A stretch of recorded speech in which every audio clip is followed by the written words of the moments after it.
NCP থেকে পদত্যাগ করেছেন দলটির জ্যেষ্ঠ যুগ্ম সদস্য সচিব তাসনিম জারা। এনসিপির দলীয় গ্রুপে যারা লেখেন, প্রিয় সহযোদ্ধাগণ, আমি দল থেকে পদত্যাগ করেছি। গত ১.৫ বছরে আপনাদের থেকে অনেক কিছু শিখেছি, সেজন্য আন্তরিক কৃতজ্ঞতা। আপনাদের জন্য শুভকামনা রইল। এর আগে নির্দিষ্ট দল বা জোটের প্রার্থী হিসেবে নয়, বরং আসন্ন নির্বাচনে ঢাকার ৯ আসন থেকে স্বতন্ত্র প্রার্থী হিসেবে লড়ার ঘোষণা দিয়েছিলেন তিনি। শনিবার একটি ফেসবুক পোস্টের মাধ্যমে তিনি এই সিদ্ধান্ত জানান।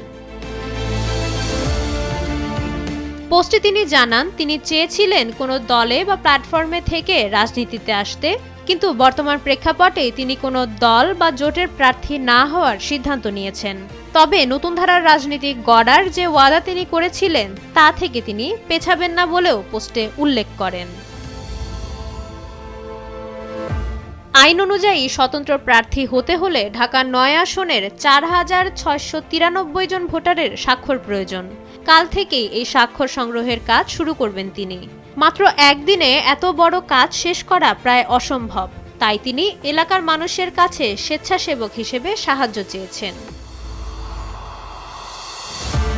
তাসনিম জারা একটি অনন্য উদাহরণ সৃষ্টি করেছেন।